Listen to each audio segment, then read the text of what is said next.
All right, so in this video, we will start a new lab. This is the phishing websites lab. Okay, so in this video, I'm really just going to focus on the features. So at this point, if you're following the sequence of the course, you've done several of the labs, the IoT, malware, IDS, and so this one is just a little bit different. And it has to do with a different kind of an attack, so the phishing websites, right? So we all know what phishing attacks are.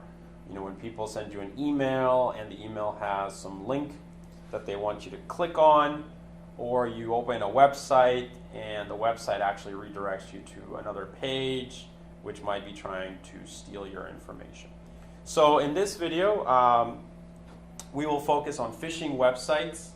Right, and this paper is basically about the features that you could use. All right, so we want to get a sense of how that works, and then after that, we will, in other videos, we will take the actual data set and do the machine learning analysis. So this work was done by Lee McCluskey and his team at the University of Huddersfield in the UK. All right, so definitely in the website of this course and in the lab descriptions, we will provide a link to this paper. I strongly recommend that you read it, given that I'm not going to describe all the features. There's a lot of features, but I'll basically kind of go over them. And there are three categories, if you will, for phishing websites here. They basically, because they have to do with the web and going from one website to another website, they really focus on three categories, which are to analyze the URL itself, to analyze the code, the HTML code, and the included JavaScript that's there, and then maybe to include some metadata or some additional information about the website, such as like the certificates and things like that. All right, so here, they basically, in the paper, I'm not going to read the paper, but they basically here kind of provide an argument as to the challenges of features, that there's no actual set of features. There's been plenty of articles, as they describe, about predicting phishing websites using data mining techniques that have been disseminated, but there is no reliable training data set, right, as of yet. So we are using their publicly available data set. And so here they provide, just a list of the features that they have used and how they work. So in this article, they shed light on the important features that have proved to be sound and effective in predicting phishing websites. All right, and they also propose some new features that they have used for their work.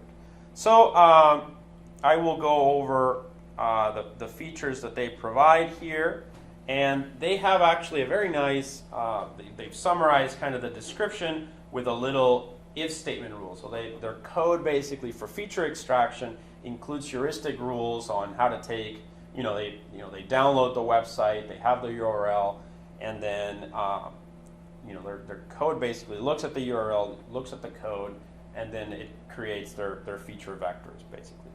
So the first one that they look at is using the IP address, they say. So if an IP address is used as an alternative of the domain name in the URL, such as this one, so you can see here the HTTP includes an IP address, then that could be considered phishing. So remember that these are not rules to determine if a website is phishing or not, right? So these are just features that they are extracting. The machine learning algorithm still needs to learn, if it's supervised learning based on the labels, right, which features have a contribution. So just here what they're saying is basically we're going to include as a feature to be analyzed, if the IP address is included instead of the domain name.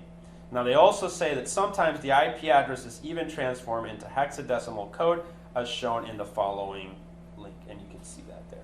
So basically the rule is, let's say this is going to be F1 of your feature vector, right? And for that given website, so you're going to say if the domain part has an IP address, then, you know, it's phishing. Therefore, what they might say is, you know, this is a 1 instead of a 0, right? It's a 1 instead of a 0, but you still have, as I said, you're only creating the feature vector.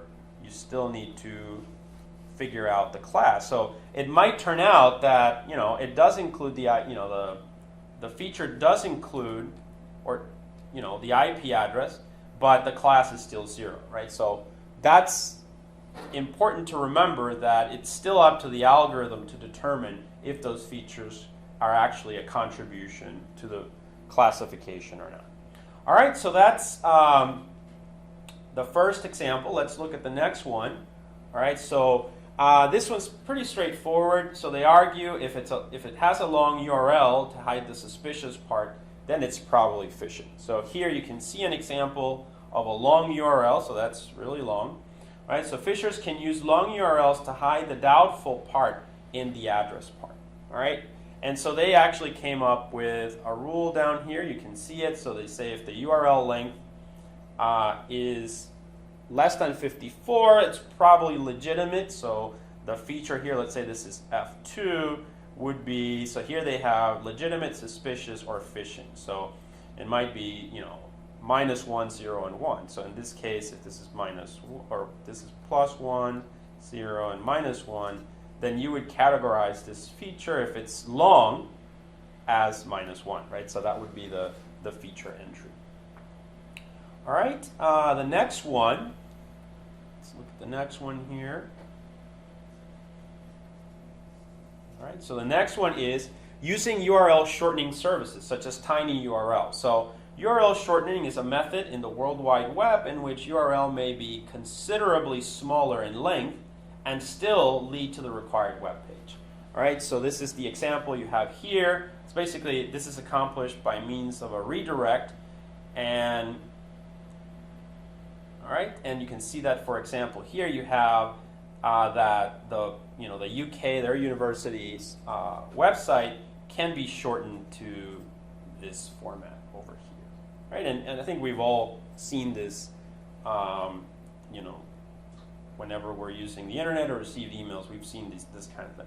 So again, they're not saying that this is necessarily a phishing website. They're just saying this is a suspicious thing, and so they mark that in their feature set. So if it has a tiny URL, it could be phishing, so mark the feature as such.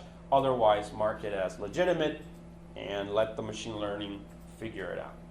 All right, the next one, URLs that have an @ symbol. So basically, if the URL has an @ symbol, they are going to note it. So using an @ symbol in the URL leads the browser to ignore everything preceding the @ symbol, and the real address often follows the @ symbol. And so those are little tricks that, you know, by using the URL encoding, you can obtain different kind of behavior. Redirecting using the 2 forward slashes. All right, so that's another one that they've considered here as a feature. So the existence of forward slashes within a URL path means that the user will be redirected to another website. An example of this is something like this. So you have legitimate website and then followed by redirections here to phishing website. So they examined the location where the redirects appears, and they found that if the URL starts with HTTP, that means the 2 forward slashes should appear in the 6th position. However, if the URL employs HTTPS, then it should appear in the 7th position. So basically they're saying, so their rule for the feature is, if the position of the last occurrence of the 2 forward slashes in the URL is greater than position 7, then it might be phishing. So they're going to mark it like that. And you can see at this point, this is the approach that they're taking for extracting features from phishing websites. All right, so most of what we've looked at so far is related to the URL. All right, so they also, another suspicious feature might be when you have adding a prefix or suffix separated by a dash, right, to the domain. So you have something like this one. So the dash symbol is rarely used in legitimate URLs, and phishers tend to add prefixes or suffixes separated by the dash to the domain so that the user feels that they are dealing with a legitimate website. So this is another feature that they might use here. The next group is if they have a lot of subdomains or multi-subdomains. All right, so let us assume we have the following. So here they state, let us assume we have the following link. So you can see that here. A domain name might include the country code, top-level domains, right?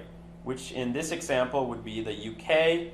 Then they have the AC part, which is shorthand for academic.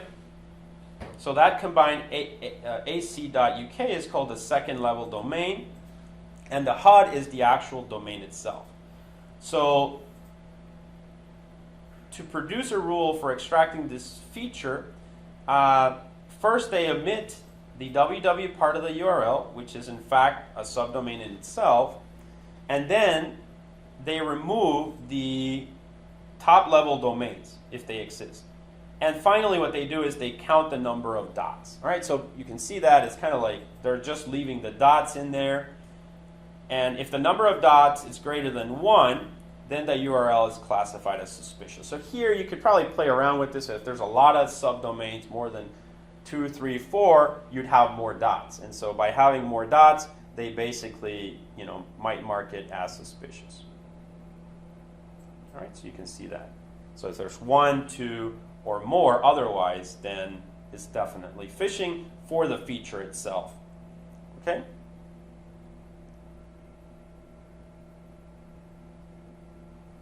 All right, this one is more about the certificate, so not necessarily so much about the URL. So you can see here, the existence of HTTPS is very important in giving the impression of a website's legitimacy, as we all know.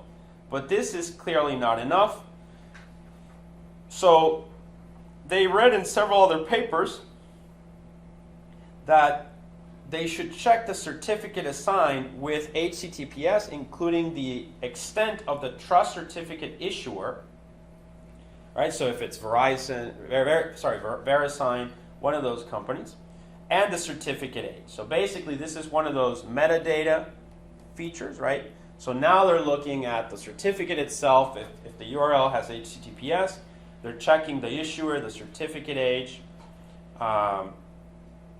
If it's among the top, 5 trustworthy companies, GeoTrust, GoDaddy, Network Solutions, and so on, VeriSign, and so on. All right. And so this is, as I said, this is another example of the features that they extract, and it kind of makes sense. All right, and so you can see their rule here is if the URL uses HTTPS and the issuer is trusted, which basically means it's in that list, and the age of the certificate is greater than 1 year, it's probably legitimate. Everything else, it should be marked as something else. This one is similar, domain registration length. All right, so if the domain, obviously phishing websites are going to be short-lived.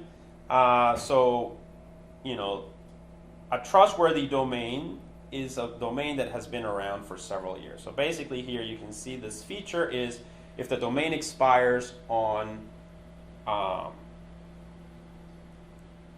in a year or less, right? So it might be phishing. All right.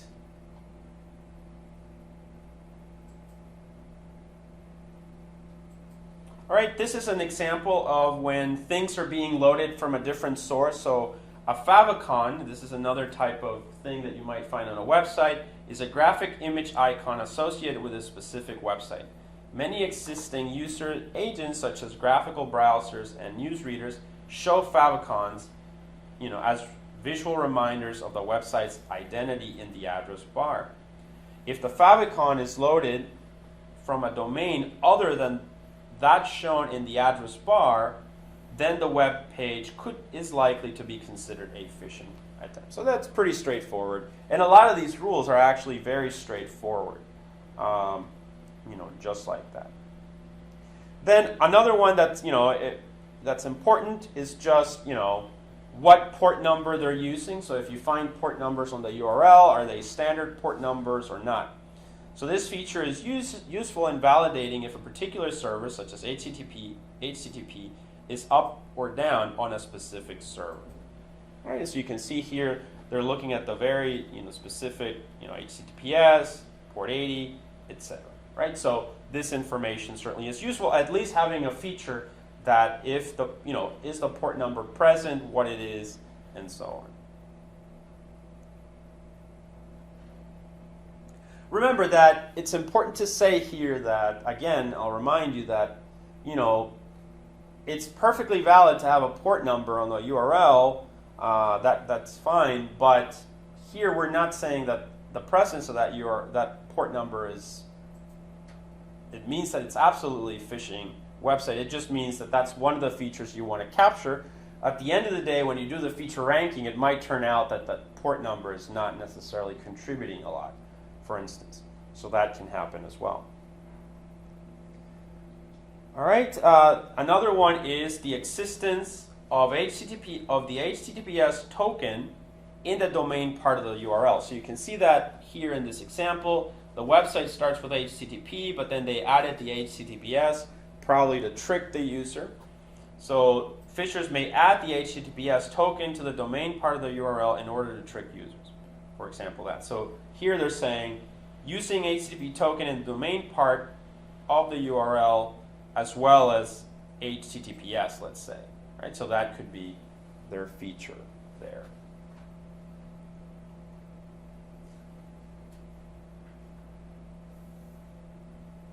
All right, so this one's simple enough. Again, this one has to do with bringing information from the outside. Oops.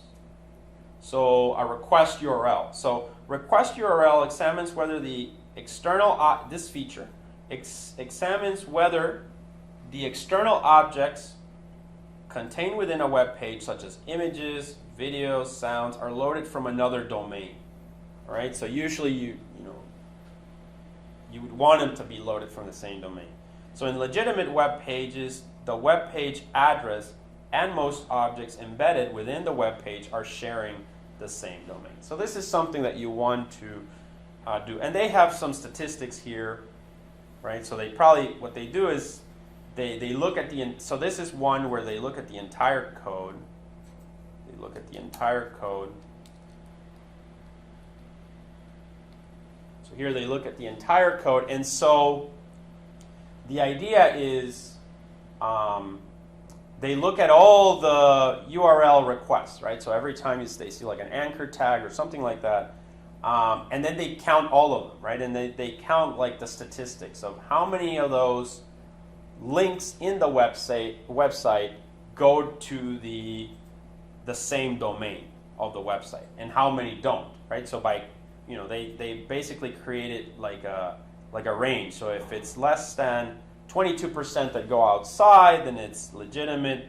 If it's between 22 and 61, it's suspicious. If it's more than that, most of it is going outside of the domain, then that might be a phishing. So they mark it as such.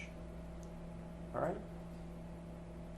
This one is similar. So an anchor, as we know, the anchor tag is an element in a website.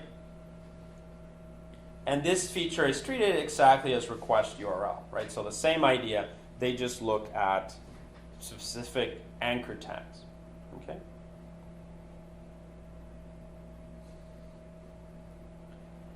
They also look at links such as meta, script, and link here. So here they're saying, given their investigation, or that their investigation covers all angles likely to be used in web page source code, they found that it is common for legitimate websites to use meta tags to offer metadata about the document, script tags to create client scripts, and links to retrieve web sources. It is expected that these tags are linked to the same domain of the web page. So again, this one is very similar. A lot of these features are very similar to that previous one of checking the domain. They're just looking at different tags in the website. The last interesting set of features that I'm going to discuss here for this lab on phishing websites is these domain-based features. So these are actually kind of interesting. So we'll go over them. So as you can see, they'll basically look at statistics from other databases about that website in question. So that take that URL and then look it up for DNS records, for their statistics about page rank, website traffic, and age of the domain. So here you can see, for instance, in this one, kind of self-explanatory, age of the domain. This feature can be extracted from the Whois database. Most phishing websites live for a short period of time. By reviewing our data set, the authors found that the minimum age of legitimate domains is 6 months. So basically they came up with this rule for the feature that if the age of the domain is greater than or equal to 6 months, then you mark it as 1, otherwise you mark it as 2. All right? The next one is the DNS record. So here, if there's no DNS record for the domain, then it's probably phishing. So you want to look that up as well in some way. The next statistic they want to look at is website traffic. Okay, website traffic. So this feature measures the popularity of the website by determining the number of visitors and the number of pages they visit. However, since phishing websites live for a short period of time, they may not be recognized by the Alexa database. So this is the Alexa, database basically. Alexa, the Web Information Company, 1996. By reviewing this data set, the authors found that in worst scenarios, legitimate websites ranked among the top 100,000. Furthermore, if the domain has no traffic or is not recognized by the Alexa database, it is classified as phishing.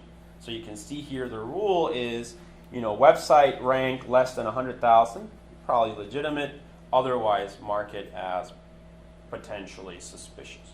All right? So as you can see, these are all, these features require the use of external databases. Here we have another example, PageRank. If you've studied information retrieval, you've probably heard of this. I assume the thing that Larry Page and Sergey Brin developed for Google. So PageRank is a value ranging from 0 to 1, right? So PageRank aims to measure how important a web page is on the internet. The greater the PageRank value, the more important the web page. When the authors here did their analysis of the data sets, they found that about 95% of phishing web pages have no PageRank. And they found that the remaining 5% of phishing web pages may reach a PageRank value of up to 0.2. So as you can see then, based on that, they came up with this heuristic rule for the feature extraction. So if the PageRank less than 0.2, then it's probably phishing. So they marked that there. We're almost done with the features, just a few more. There's also Google Index. You can see at this point the logic is very similar. So Google Index, this feature examines whether a website is on Google's index or not. So if the web page is indexed by Google, then legitimate, otherwise not. This one also very similar. The number of links pointing to the page. So the number of links pointing to the web page indicates its legitimacy level, even if some links are of the same domain.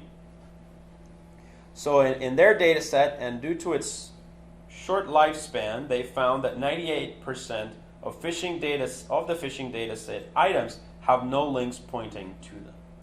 All right. On the other hand, legitimate websites have at least 2 external links pointing to them. And so you can see here the rule is,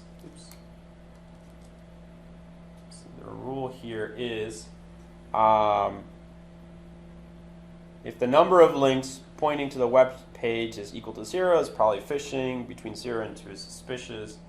Otherwise is legitimate. All right, and that's basically it. You can imagine. I'll let you read the rest of the features, but they're all pretty consistent. So in summary, what did we see about this lab? this is trying to determine phishing website features, whether you receive an email, when you receive an email, what they want you to do is click on that link and it takes you to some website, right? So really what you want to analyze there is those websites. So the features that they looked at were the URL itself, right? The code, and basically things about the database. So kind of here I can illustrate three broad categories of features.